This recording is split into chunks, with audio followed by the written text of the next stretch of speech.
If you've never participated in full contact origami, then you, my friend, are missing out. It's your Aussie hubby Markee. Welcome back to another episode of r/Am I the A-hole? If you love today's content, smash that like button, sit back, relax, and enjoy the bloody good episode. Thank you. Posted by user ThrowRA7782. Titled, Am I the A-hole for bringing my boyfriend to my sister's wedding? My parents died when I was in elementary school, and an old family friend took me in. He's always treated me well. My adopted siblings are awesome, and most people assume that we're blood related.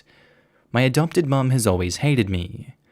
She'll act neutral enough around her husband, but she completely tears me down, and she's always been like that. My siblings have always had my back 100% and have stood up to her when they could when we were younger. My adopted dad apologizes for her behavior, but it's been about 20 years, and I pretty much ran out of the house as soon as I finished high school. I still showed up for holidays and major events. A few years later, when I came out as bi to my family, my mum pretty much used this as a chance to disown me and just openly started insulting me and being nasty. My relationship with my siblings hasn't changed much.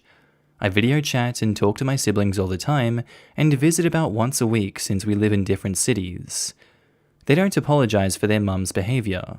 We just don't talk about her.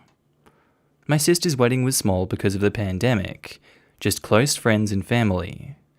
I was beyond happy that she was still getting some of her wedding and that she was happy. I brought my longtime best friend, now boyfriend, of a few years. Everyone knows him. He's been in my life for the last 10 years, but we only started dating about a year ago. My sister warned me that her mum would be at the wedding, but she had already told her to be on her best behavior and deal with it, or she would be uninvited. Her mum promised to be on good behavior.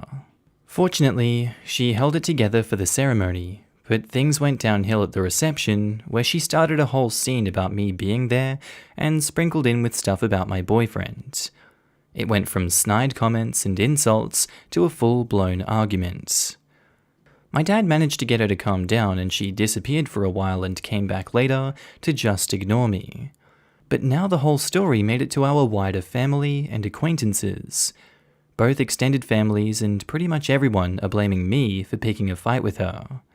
I didn't approach her at all. My brother is just generally angry because my sister was upset. Brother-in-law is less angry, but more worried about her. My dad is apologizing for his wife. I'm glad to have been there to see my sister get married, but I feel like I ruined her big day by just being there and also bringing my boyfriend. He's not mad at my siblings and he's been really understanding, if also pissed off at pretty much everyone else. Am I the a-hole for going to my sister's wedding and bringing my boyfriend despite her mum hating me? Edit. The fight was her approaching me to insult me, my otherwise quiet boyfriend defending me, her insulting him as well, me arguing back with her, my brother storming over to shut it down, but her starting to yell at him, more yelling from me, then finally the groom coming over to get her to relax, her accusing me of coming because I don't like the groom. I don't. The start of his relationship with my sister was rocky. My brother and I begrudgingly accept him because he makes her happy. Then my sister and my dad coming over to calm everyone down. My sister said she was okay and it wasn't my fault, but she had been crying and hasn't talked to anyone but her husband so far. I don't know, I think this is a not the a-hole situation. I feel like the mum shouldn't have made such a big deal as she did, especially at a wedding where she knows she's intentionally ruining the event for the couple in question. How is that ever acceptable? How is that ever okay to start arguments like that at someone else's wedding? No, no, no. And especially given the context of the situation, even more no, no, no. Not the a-hole OP. Not the a-hole. This has nothing to do with your boyfriend. This would have happened anyway, just for a different reason. This was the general conclusion my siblings and I came up with after I came out. We all think she was just waiting for an excuse to get rid of me entirely since I was still somewhat around after high school. Sometimes just existing as a gay person is enough to cause an argument. It kind of sounds with you like it's just existing as yourself. Maybe it's time to cease all contact with your adopted mother. Not the a-hole. Your mother's poorly concealed homophobia isn't your fault, and you were allowed to bring a guest. Who else did your sister expect you to bring besides your significant other? It sounds like the sister actually knew that OP was bringing her boyfriend in advance because she warned Mum to be on her best behavior, although I suppose that would have been unnecessary anyway, although OP would be not the a-hole in either case. Not the a-hole, your adoptive mum is. She escalated the situation, it sounds like. Don't let people who weren't there tell you how it should have happened. You didn't mention if your sister is upset or not. Have you talked to her about what happened? If your sister is mad at anyone, it's probably your mum, not you. Sorry this happened to you, OP. Not the a-hole. And what kind of wimp is your dad? I didn't think it was relevant, but she never liked my bio mum. He was college friends with both my parents. He used to be my dad's freshman RA, and since he was in the same college again for grad school, they stayed close friends. My mum thought my dad was in love with my bio mum. My bio parents kept in touch with him, but we lived far enough away that we rarely got the chance to visit. I hadn't seen them in about 3 years before my bio parents died. When my dad decided to adopt me, he forced her to agree to take me in. He feels guilty for forcing that on her, but he's always made sure I know that he loves me and he would make the same decision again. I think it's a combo of him being generally non-confrontational and feeling guilty. Update. Thanks everyone. Some people asked about my adoption. My dad pressured my mum into adopting me. He was friends with my birth parents before they died. Adoptive mum thinks that he was in love with my bio mum and had him take a paternity test before adopting me. It came back negative and they adopted me. My sister called me back a week after the wedding. She apologized for our mum causing a scene and asked if boyfriend and I were okay. I apologized for not immediately removing us from the situation when things went down. We both agreed that our mum would have likely still caused a scene. She said she was overwhelmed and emotionally exhausted from the stress of replanning the wedding and the fight. She needed time to process and not be on. Brother-in-law was doting on her for a few days while she took some time for herself. Some people said sister was homophobic because she didn't defend me immediately or contact me right after the wedding. My sister is both the older sibling and the peacemaker in the family. She might as well be a saint with everything she puts up with between our mum's moods and our dad's handoff parenting, and her younger brothers occasionally being idiots. She's the first person I came out to, and my biggest supporter and defender. I never realized how much pressure my family puts on her to be the mature maternal figure until brother-in-law called me out. The angry extended family was a mix of homophobia and anger that they weren't important enough to be there. My brother said their mum was telling people that I'm the one who started things because I hate brother-in-law /her/in-laws, etc., and a lot of other more dramatic details that didn't happen. It got bad enough that mother-in-law of all people called her a liar and came to my defense.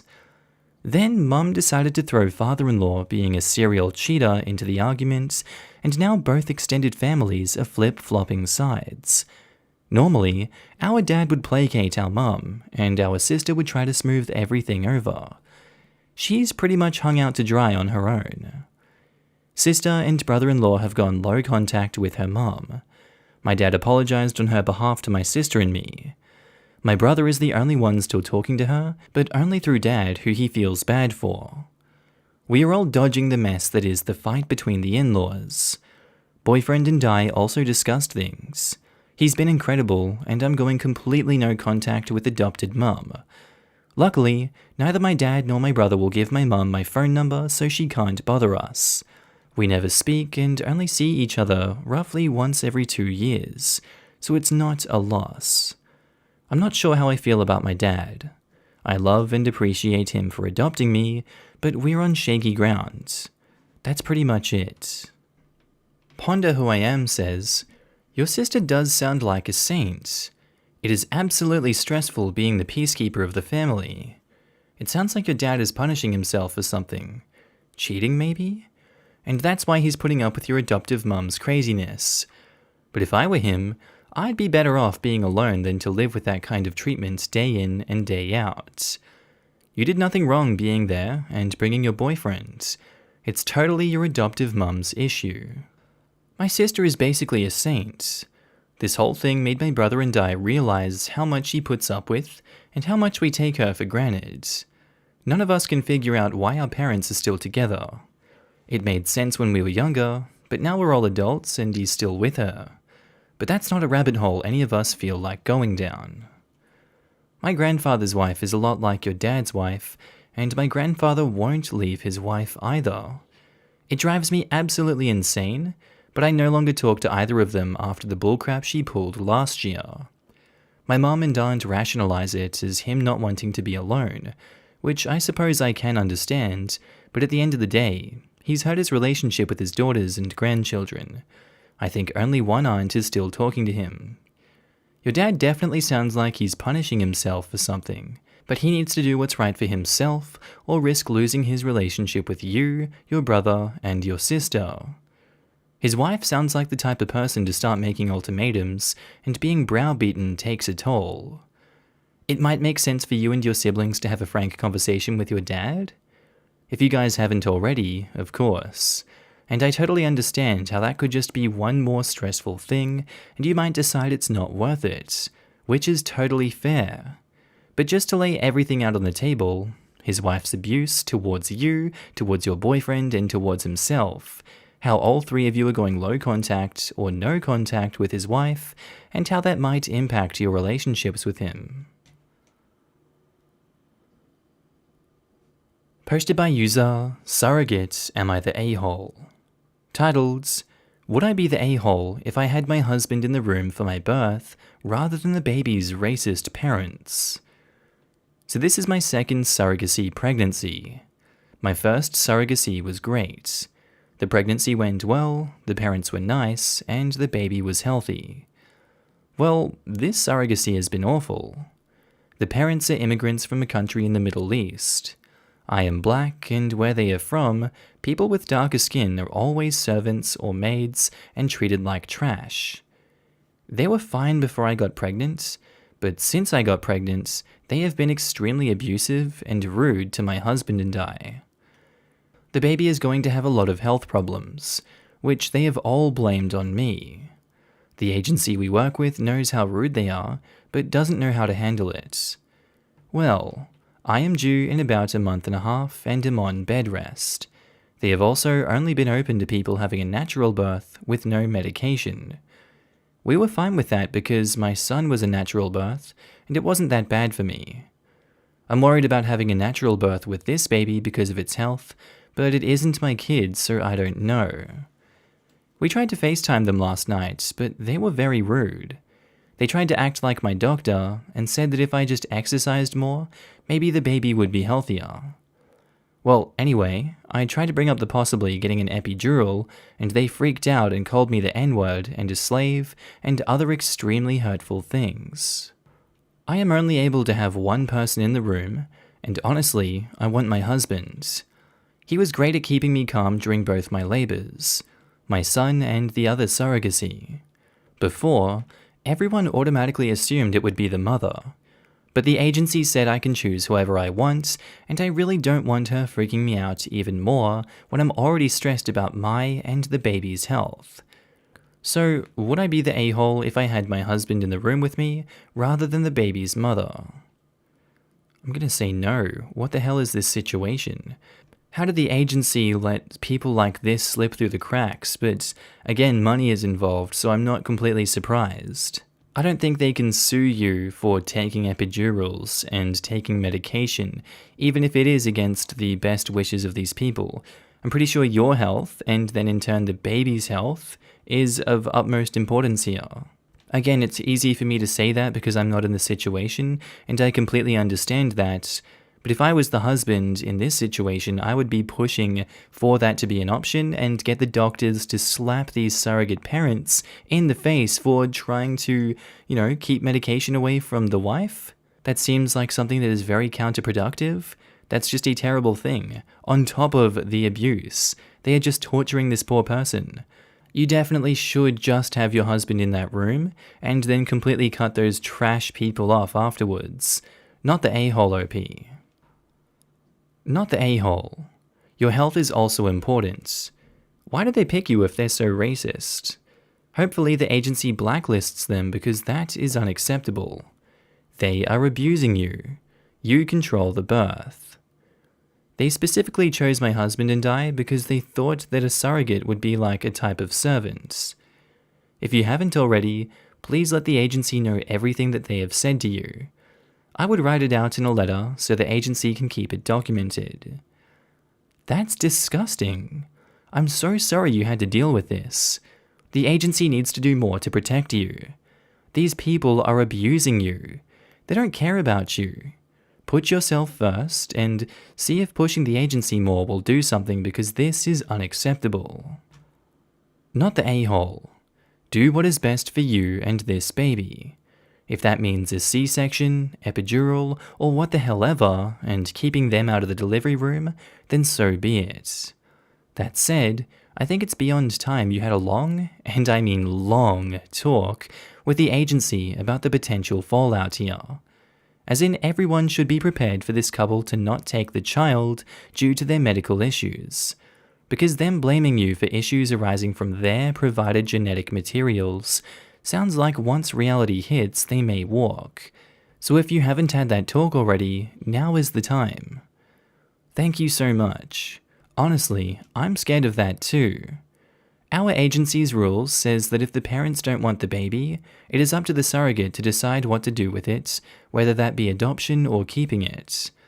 My husband and I decided that if that happens, we will keep the baby, but we are hoping it doesn't.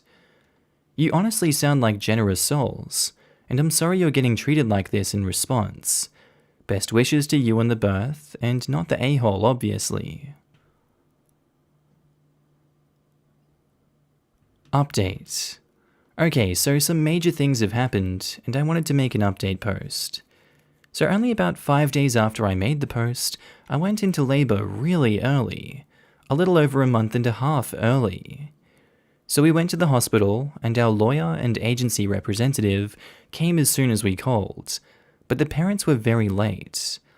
I don't want to go into the birth too much because of how scary it was, but I ended up needing my husband in the room. The parents said if they couldn't be in the room, they would go to their home and wait until we called that the baby was born. I ended up doing a natural birth because it was a split-second decision and I didn't want to cause more drama. After a long and painful birth, the baby ended up in the NICU. The baby was very underweight and had a seizure and had some heart problems. The agency representative called them and only the wife arrived. She was very angry when she was told she couldn't just pick up the baby and leave. She had to call her husband, which they were both very upset about. Neither of them wanted to go to the NICU to see the baby, but the representative said they had to before I signed my rights away. When they did, they came back and said they weren't sure if they wanted the baby, and they were going to sleep on it. Our lawyer told us that she would call some of their family to see if they wanted the baby if they decided they didn't. We found out all their family is back in their home country. They called the next morning and said they didn't want the baby because no last names of the people in their family are the R word. We decided to keep the baby. We named her Akira and got to bring her home a few days ago. Many people predicted this would happen. We are waiting to see if they are going to pay the hospital bills because, although they did not keep the baby, it is still their responsibility. If not, we will sue. Thank you for all your kind words. We are settling into life with our newest addition, and so I may not be able to read everything, but I will try my best. Thank you all so much for the kind words. Just to be clear, she is our fourth. My husband's cousin wasn't able to keep her kids for reasons that are irrelevant. We adopted them a few years back. And edit 2, just to be clear, my husband is Indian, not black like me. I actually hope they get blacklisted from every surrogate and adoption agency there is. Their attitude and actions have been horrendous. Yes, definitely make sure the agency you went through is well aware of the whole situation. Forgive me for being confused. When you say surrogacy, the baby is biologically the original parent's, and you're allowed to keep the baby? Well, good for you and Akira. They are fortunate to have you, and good luck to you and your family. In a lot of places, the person who gives birth, even a surrogate, is legally the mother and is considered the bio-mum if I remember correctly. I think I read somewhere that in the UK, bio parents need to adopt their child to become the official parents. In my country, surrogacy is basically forbidden, and the birth mum is considered the mother. There are loopholes, but only if the child is conceived and born in a country that allows it. For example, the US. Congratulations on the little one. I know this has been a terrible ordeal, but you have a beautiful baby you've brought into this world, who you can do so much good for. She's lucky to have you as her parents rather than them, of that I am absolutely certain. You should be proud that you got through this, and I want to wish you the absolute best of luck, even though the baby already seems to have the best luck in the world by getting to be with you instead. Alright, I think that's where I'm going to end today's video, guys. I do hope you enjoyed it. As always, I want to do a huge shout out to all my channel members and Patreon subscribers. You should be up on the screen now. I love you all, and I think every single one of you are amazing for supporting the channel in the way that you do. Again, thank you so much for supporting me. And again, if you did enjoy today's video, please do tell me what you thought of it down in the comments below. All of your hot takes, opinions, whatever you think, really, whatever's going on in your life right now, I'd love to hear down in the comments below. Before I leave, I'd also like to announce that I'm going to start doing meme content again on the second channel. I know it's been a while, so click on the Markee head on the screen without the Australian flag behind him if you want to go see some memes. And as always, guys, have a good day, night, sleep, whatever you're up to, and I'll see you in the next one. Bye.